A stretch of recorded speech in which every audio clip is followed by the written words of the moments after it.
Welcome everybody to the August General Membership Meeting. We're really grateful that you would take the time to join us and for being a part of the work. As we have these meetings each month, one of the things that we try to do is not just bring you updates about things that are going on, but have presentations or trainings from local organizations just to increase awareness of the great work that everybody's doing. And so this morning, I guess that's officially calling the meeting to order. The other piece of business that we usually take care of up front is the meeting minutes. We're not going to have the minutes from, excuse me, from July until next month. So we'll vote on those at that time. But this morning, we're grateful to have the Land of Lincoln Legal Aid with us to share a presentation about the work they do. I think that's something that's going to be of great interest to a lot of you as you go about your work on a day-to-day basis. So I will turn the floor over to you, Jazz, and I'll stop sharing so you can share your screen. All right, good morning. I am getting adjusted to having two monitors, so let's see how this actually shares. I think should be going now, but it's not in full screen. So let's change that. All right. Do you see the full screen presentation or do you see the one with my notes in the next slide up? We do see your notes. Okay, well, I don't have any, so then won't be too distracting. All right, so as Josh mentioned, I'm Jazz Catterall. I am actually new to Springfield. I moved here at the end of May, and I'm gonna be our R3 community lawyer once I'm licensed. I took the bar. We don't find out about the results from that until October. So any of y'all who believe in sending good vibes, they'd be much appreciated. In the meantime, I am working as an R3 law graduate, which means that I get to do a lot of the similar work, but it's under the supervision of other attorneys. And that will be relevant in a little bit when it comes to talking about capacity. But as we get started introducing Land of Lincoln Legal Aid, here is our service area. We are in the Northern Regional Office in Springfield. We cover Sangamon County and a number of other counties nearby. Overall, Land of Lincoln covers most of, well, all of Southern and then most of Central Illinois. I have not yet memorized all 65 counties, but if they happen to be in this map, we help with them.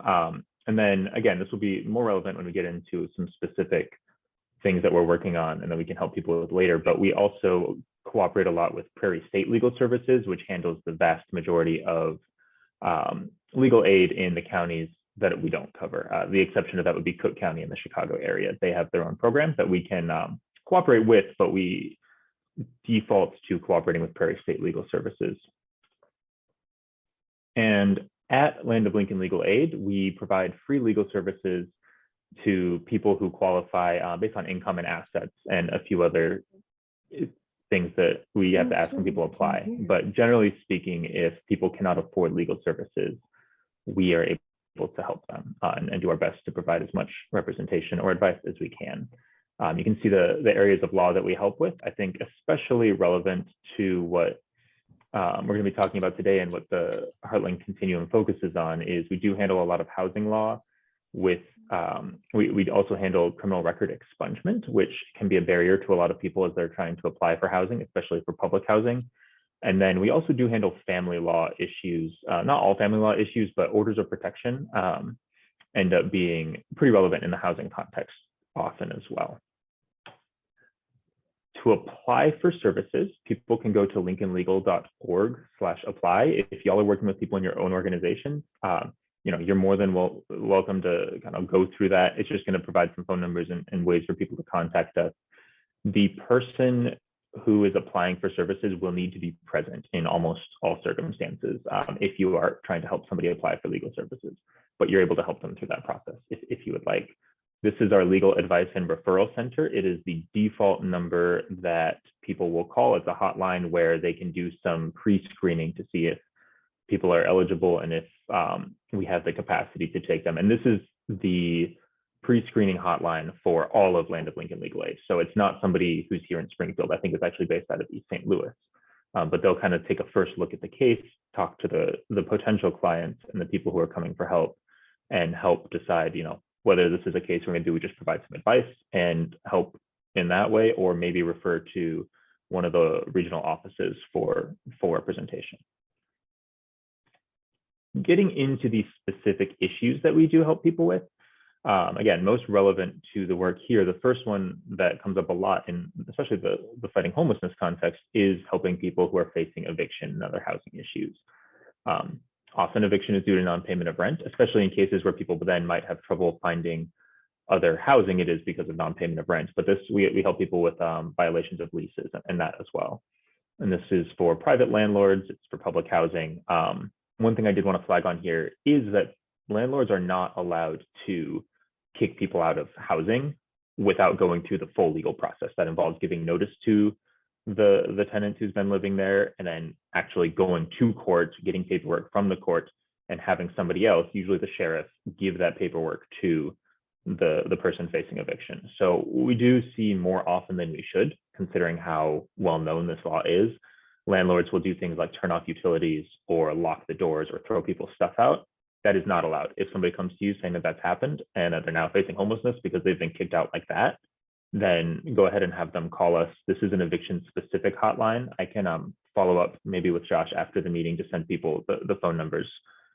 This is an eviction specific hotline where people are able to give some advice based on that. But that's something we see far too often, especially in situations where even the landlord may know the law, but he or she will assume, often rightly, that the tenant does not know that that's something that is not allowed, and so they'll take advantage of them that way. It actually costs landlords money to file eviction cases. If they win, that often gets passed on to the tenants, but landlords often like to cut corners and save by illegally evicting people. The next thing that we help people with, it's our Fresh Start program, where we help people with expungement and sealing of criminal records. This is relevant in the homelessness context in a couple ways. First, and most obviously, landlords and public housing will run background checks on potential tenants. And oftentimes, even minor convictions or arrests where people were arrested for something that they may have had no involvement with and not been convicted, those will show up on the record. And I don't know how many of y'all have seen criminal records, but they are often difficult to interpret. And so somebody might have an arrest and a release without charge on the record, but it shows up and a landlord then assumes that it's a conviction. And so there are various laws preventing landlords from asking about and employers from asking about criminal records on applications, but for the most part, they are not prevented from running those background checks. So we help people. There are some differing requirements depending on the type of conviction and depending on the length of time since the conviction or an arrest, regarding what and whether something can be sealed or expunged. But generally speaking, we're usually able to at least provide advice on whether somebody's able to help. We help with this in two different ways. So we'll have clinics or summits. Usually in Sangamon County, we have them each year, and then in other counties as well. The next one in Sangamon County is actually in October, but we've closed registration for that because we're already having to run the background checks. However, people can still call the hotline. If you notice, it's the same one as the eviction hotline. We handle evictions and this Fresh Start expungement and sealing from the same spot. I was actually talking with some people who we had discussed this with before, who said that they referred somebody to this hotline and were told that because they had a criminal record from outside the county, they were unable to help. While that is possibly true, there are requirements regarding where you can file for expungement and sealing, and you have to file in each county individually.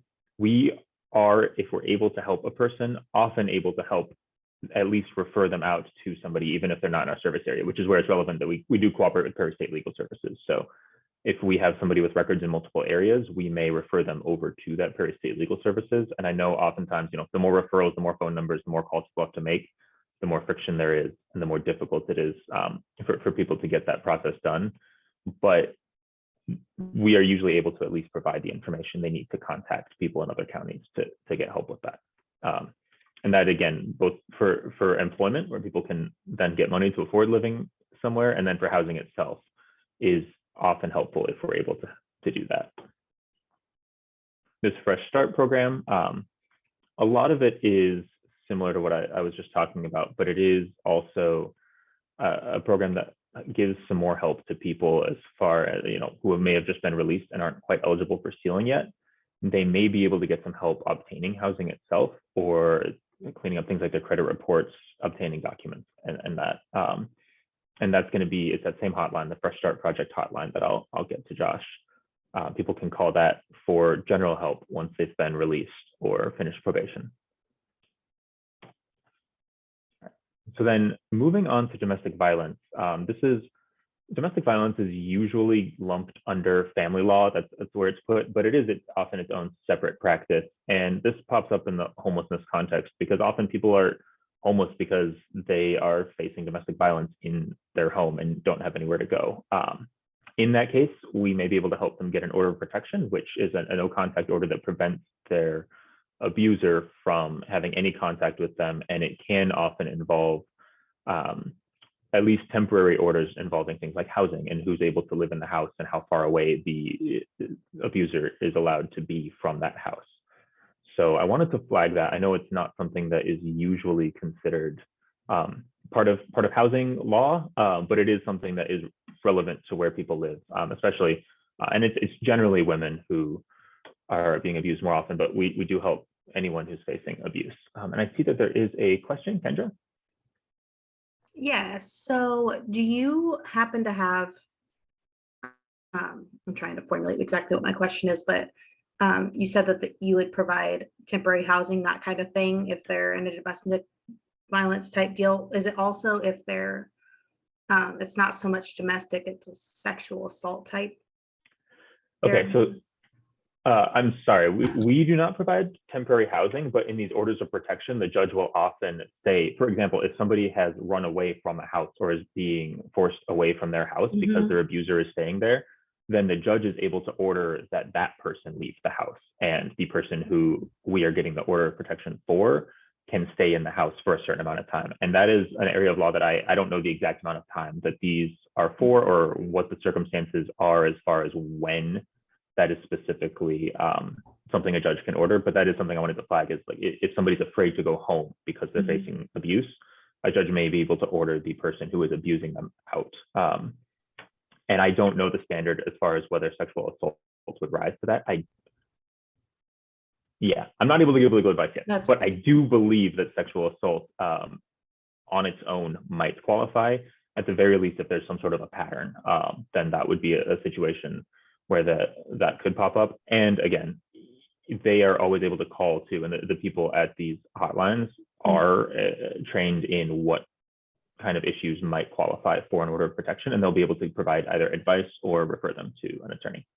Okay, all right, thank you. Were there any other questions so far? I have a spot for questions at the end, but I figure I may as well pause and see if people have questions at this point. All right. And then I mentioned at the beginning that there are kind of income requirements, asset requirements, different qualifications as far as the people that we are able to help.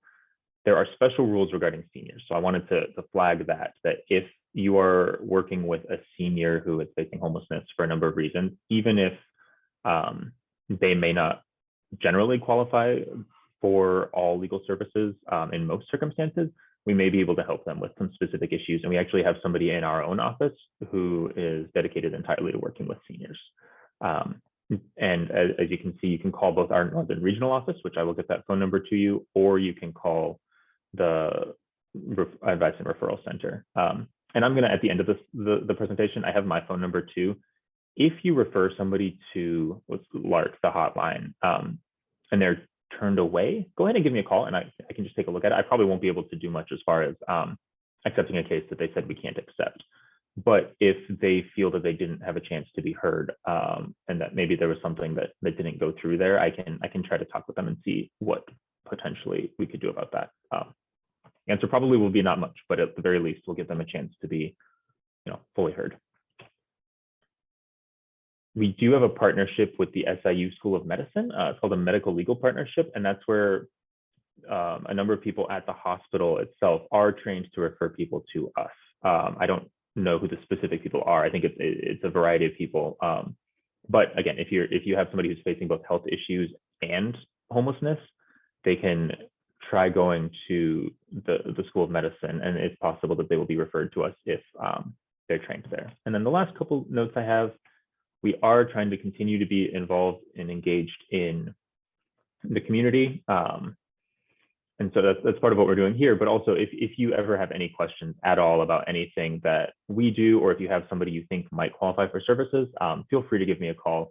I will have my information at the end. We really do care about making sure that we are a part of this community and that we're helping people as much as we can.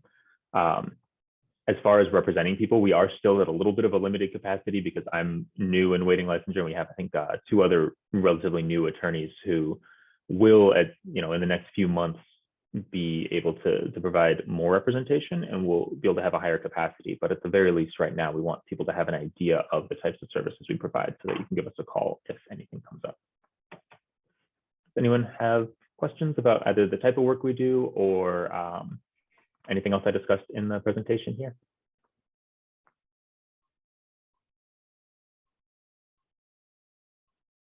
All right, well, in that case, thank you all for taking the time to listen. I've provided both my managing attorney's email and then my own email and phone number. You can see that my extension is 4212. I will get all this information to Josh so that he can maybe send out an email or include it in the next month's agenda with all of our contact information and the various phone numbers I talked about. Yeah, Jazz, thank you so much for taking the time and sharing with us this morning. We'll send out the recording of this video, and we'll include all that information that you send too. So we'll be happy to do that. But thanks for being with us.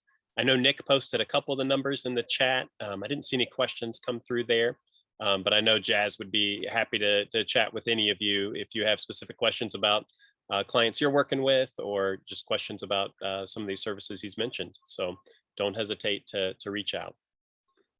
The next item on our agenda is the monthly strategic plan update. And we are getting to a more and more exciting place with that project each month. And so I want to share with you, just kind of walk you through this one page. I know last month we talked about the 4 key strategies. There's still a couple things that are being worked on before the draft goes public. And then we'll enter into a period of putting that out into the world, hearing feedback, and then making whatever adjustments come from that feedback at September's steering committee meeting. So some of the key items, one of the things that we talked about last month is that the first strategy, well, maybe I'm jumping ahead, I'll come back to it. Probably the most important thing, we talked about this vision throughout the process. The steering committee has set the goal of reaching functional zero by 2028. So the graph over to the right sort of demonstrates that our projections are that 155 people will experience homelessness in our community beyond what we have capacity to serve if we don't increase the amount of resources available and programs available in our community. So the red dotted line just demonstrates the level of growth that will happen in our community if we're not able to stand up some of these programs that the strategic plan and expand some of these programs that the strategic plan is encouraging us to do. This gray line sort of demonstrates, maybe we can do a few things and we can move forward and we could grow a little bit in what's available. And we might be able to create programs that can meet the needs of those 155 households. And we might basically stay where we're at. But what the strategic plan is aiming to do is help us institute new programs, new initiatives to get to functional zero by the PIC count in 2018. So, I think we've talked about among this group, it's an ambitious goal. I think it's a great goal for our community to shoot for, but it's really going to require a pretty incredible coming together of resources, helping build capacity both for case management and rental subsidy and supportive services, and then also creating the units that are needed in our community. And so that's really what the 4 key strategies that we walked through last time are really focused on. The first strategy, as we talked about that last month, is really about creating system leadership, increasing the staffing that's helping to support agencies and programs and expand programs, creating better communication avenues both for community members and for us to share with the community about what we need. And then also creating a lived experience advisory board and working to better incorporate people with lived experience in all levels of leadership. one part of that strategy is the creation of the strategy board. We did, the strategy committee, the HCOC board kind of worked about what that would be named, and landed on the name of Heartland Housed. That housed is an acronym for creating housing opportunities for underserved people through equitable delivery. That's sort of what that stands for. So this initiative, how to really create those resources and bring those to fruition in our community, that's sort of the name that it will go by. And then again, I'll send this out in the update so you can look at it more closely. But these strategies are about creating more housing opportunities, building capacity for case management, finding resources for additional staff and rental subsidy, improving the effectiveness of our homelessness system. In particular, working towards really addressing unsheltered homelessness through a by names list, and creating community-wide diversion strategies, and expanding community-wide crisis housing. So obviously emergency shelter is a significant concern to our community. And so really creating and supporting emergency shelter to meet the needs available in our community is a key part of that as well. And then the fourth strategy is increasing cross-system coordination. So really building a better system to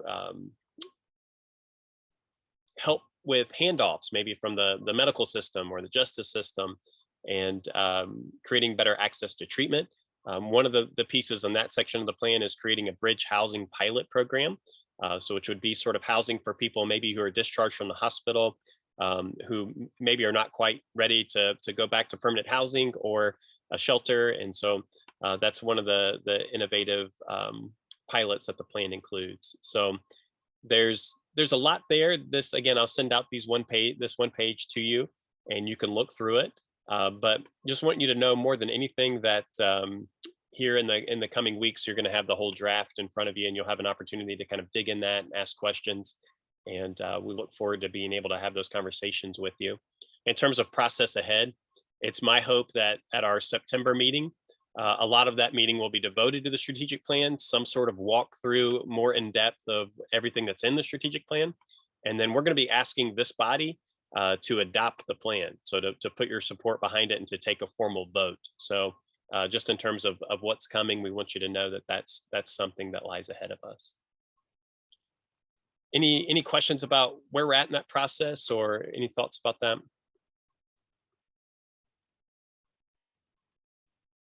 Okay. All right, I'm gonna move on to the next piece then. We're in the midst of a pretty fascinating season. Right now we're obviously doing this work to try to launch a strategic plan and get some of the implementation steps lined up and ready. We also have two HUD grants that have landed right on top of each other. So we have our typical annual COC competition grant, and then we also have this new grant opportunity that's available to us to address unsheltered homelessness. And so over the course of the last few weeks, we've been pushing out some information about that. I wanted to just update you on some of the key timelines that are coming up. For the regular HUD COC NOFO competition, all renewal and new project applications are due by Wednesday, August 31st. So we're including in every general membership email all of those documents, the timeline, the links to the applications. If you have any questions about the process, don't hesitate to reach out to me. We'll be happy to walk you through the process, help answer any questions that you have about that. But the HUD competition, we found out about it on August 1st. It's due at the end of September. So it's a really tight turnaround for that grant. So if you send me emails in the next 6 weeks and you get a slow reply, I'm gonna blame that. So that's a big thing that's happening. The other piece is this special NOFO to address unsheltered homelessness. So there, if you haven't tuned into much of that opportunity, we have an opportunity to bring over the course of 3 years, almost $700,000 to our community to create new programs for permanent housing, to expand HMIS, to create supportive services only programs. There's joint transitional housing and rapid rehousing is an eligible program. And then COC planning funds are a part of that as well. So though, just a real quick, we did a webinar yesterday, just kind of walk through a little bit of how that grant works, and in particular, the priority areas for our community. Flowing out of the strategic plan and the comprehensive work that's gone into that, the number one priority is permanent housing, in particular, permanent supportive housing and rapid rehousing. And so we're really hoping to see some new projects come forward to help us expand what's available in our community in that direction. On Monday, we're going to do another webinar, and we're recording those, and we'll record the links to those in each of the emails that goes out as well. But the goal of that webinar on Monday will really be to say, here's how the application process works for our local competition, and walk you through the steps of that. So if you're a little bit interested in applying for that, please do either join us or check out the video that we'll send out soon after. And then the applications for the special NOFO are due on September 16th. Now, both of those, just the back end of both of that, if you're interested, what happens is that the COC board has a rating and ranking committee.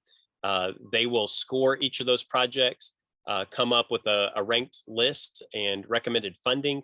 The Continuum of Care board votes, at least all of those that are on that board without a conflict of interest will vote on each of these.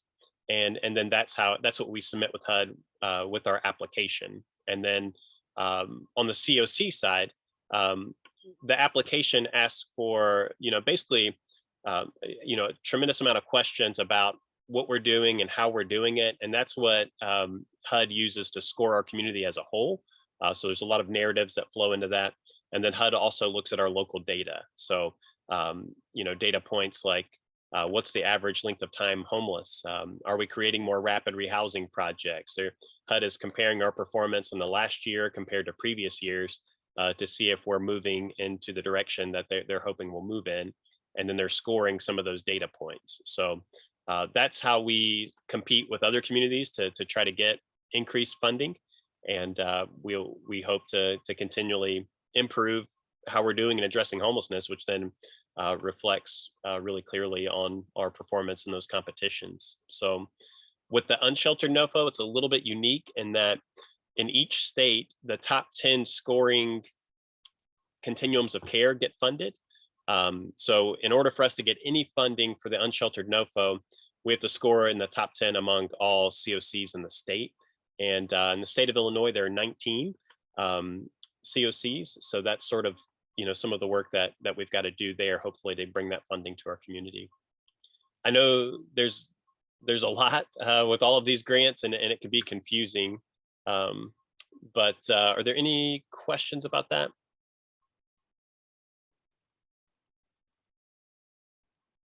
If you have any questions, please don't hesitate to reach out to me at any time. One thing I will mention, we had all of the information posted on our website. We've run into a situation with our website host, and our website is down. We're working that out with the host to see exactly what happened there and if there's a remedy to it. But in the meantime, I've created an alternate solution, and we'll send the link out to a new website link today that'll have all the grant information posted on it too. So that's something just to be aware of if you're looking for that stuff on our website. The general membership emails at this point is the best place to look for it. Okay. I know this is something we talked about last month, and Katina was on the call, but I think she had to leave at 9:30. So want to make sure you're aware that on August 31st, we're holding a youth homelessness summit. The idea there is to really talk about local data around youth homelessness, to pull together the unique partners who are already working in a wide variety of ways to address youth homelessness. And the goal out of that youth homelessness summit is to really work towards developing a unique task force that's solely focused on youth homelessness, and create a youth advisory board. We're working to establish some of the framework that's needed to apply for new grant funding to address youth homelessness. So if you're at all interested in that, here in a moment, I'll put a link in the chat, but that we're including that link in all the general membership emails as well. So all you have to do is register through Google, and we'll send you the Zoom invite for that. But it's the first time we've tried something like that. We hope it'll be a beneficial time, but I encourage you to join us if you're interested. All right, moving on to old business. I know we've got several organizations reflected on the call today, and some of you, as you've navigated summer, moving towards fall, you've adjusted services, and just different updates are happening amongst your work. So we'd love to just create some space to hear from you about what's happening with your organization. So if anybody has an agency update, we'd love to hear from you now. I have an update, Josh. For Springfield School District 186, we will be welcoming 13,000 smiling faces. Monday, school starts for students. We're excited. Teachers are started yesterday. They're getting their classrooms ready and getting some professional development in and preparation for our students to come back. That's awesome, Terrence. Thanks for that update. Appreciate you being here in the midst of I'm sure it was a really, really busy week for you. Yeah, it's really busy, but this is very important work. I just had to deal with a situation yesterday with a homeless family and trying to get them situated. So this is important, and it has it impacts our students and our teachers and everyone. So I want to be a part of it. We appreciate you. I have Josh, go ahead. Are you sure? Yeah, go ahead, Okay. Kendra. I have an update with Memorial Behavioral Health. So I'm Kendra. If you guys don't know me, I'm a community engagement specialist. And we are live in Christian, Logan, Mason, Menard, Morgan, Sangamon, and Scott counties for 24/7. Everyone has telehealth for a mobile crisis now. And then Sangamon and Menard, Morgan, and Scott have in-person options, with the hope that once we hire people, we can have in-person options for the other counties as well. But mobile crisis is in all 7 of our counties, and so that's pretty exciting. And yep, as the school year gears up, we know that we're going to get a lot more business.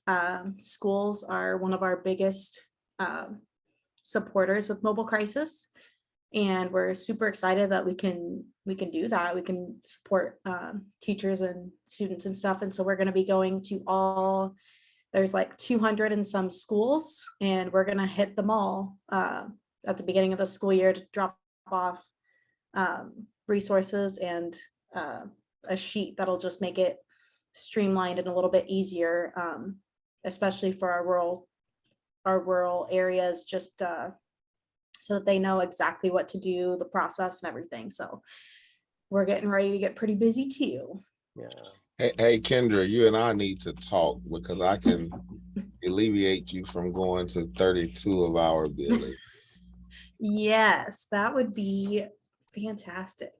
Okay, I'll be reaching out to you. Okay, thank you. I'll put my email in the chat. Thanks for that update, Kendra. I wanted to go ahead and give an update on Sangamon County Ross Council and Family Guidance Centers. August 31st is International Overdose Awareness Day. And also in September, it is National Recovery Month. And we'll be having an event on September the 10th at Aaron's Pavilion from 11 to 2. It's a community event, and we are welcoming any agency that wants to partner with us out there. I'll put my email in the chat if you're interested. Thank you. Thanks, Jenna. If you have a flyer for that too, I'd be happy to include it in the follow-up to this meeting. I do. I'll send it to you. Thanks, Josh. Awesome.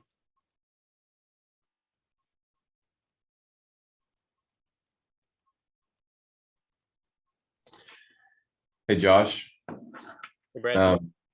We had a meeting with potential mentors on Monday, and something we're working on with Salvation Army. So we're going to be launching a mentoring program, which will be just initially a once a month lunch for folks that are interested. And so if you know of people who might be interested in serving as a mentor, where they just show up for a lunchtime hour, we'll provide the lunch. And or if you know someone who might be interested in being mentored, we're calling it Pathfinders. And basically I spoke with the mentors about, don't just come here just to feel like you're going to be giving a service, but also come to learn from the person that you'll be partnered with, hopefully for the long term. So, and then we're starting life skills next week as part of our job program. And so that will begin next week on Tuesday or on Thursday at 2. I'll send the information to you, Josh, and maybe you can get it out, the flyers to folks. And so that'll be another opportunity. And then lastly, we also have a platform that we're now using for our volunteers, our mentors, to kind of keep track of our encounters. I know there's the HMIS system, but we don't always know all the names and as much as the housing. And so if there are partner agencies that would like visibility on individuals, so that if you're getting ready to sit down in an encounter and you wonder if a mentor or they've been to a training or someone's had an encounter, I can provide access for partners in a way that we don't list the name of the partner. It's just a caseworker with a number identified to it. So we have some of our partners that are already on the system, but as we have those encounters with people, we hope that we can help provide a clearer picture of our encounters here at the mission with folks. Sounds good, Brad. You guys have a lot of new stuff going, so appreciate the work Washington Street's doing. We'll be happy to share that, anything you have in the general membership follow-up email too. But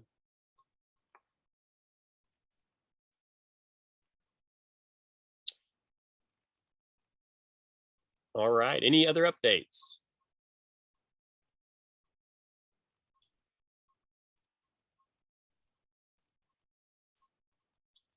Okay. Any new business? Again, we're always grateful. I think Val mentioned this last month. Grateful that you would, carve this time out on the third Thursday of each month and be here and participate. So we also want to hear if there are questions, concerns, any thoughts from anybody on the call. It's an open floor. So any new business from anyone? Actually, I would just like to mention that Friends of Transit will be working with SMTD to celebrate in this early December, because it will be 15 years since the restart of night bus service. So if anybody has a crazy idea of what we could do, I'm always open, kind of thing. Or you can reach out to Tony Mars at SMTD. He's the marketing person and has been doing lots of good stuff there. So thank you. Excellent. Thanks, Jane.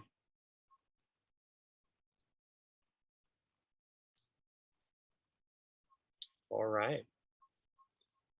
Well, again, we appreciate you. We appreciate the work that you're doing. I know I doubt many of you here thank you enough, but I know that what you all are doing on a day-to-day basis is changing our community. So I'm grateful for you. And again, thanks for joining us this morning. If you are a part of the coordinated entry committee, please do hang on the call for the coordinated entry meeting. But everyone else, we hope you have a great rest of your week. Take care, everybody.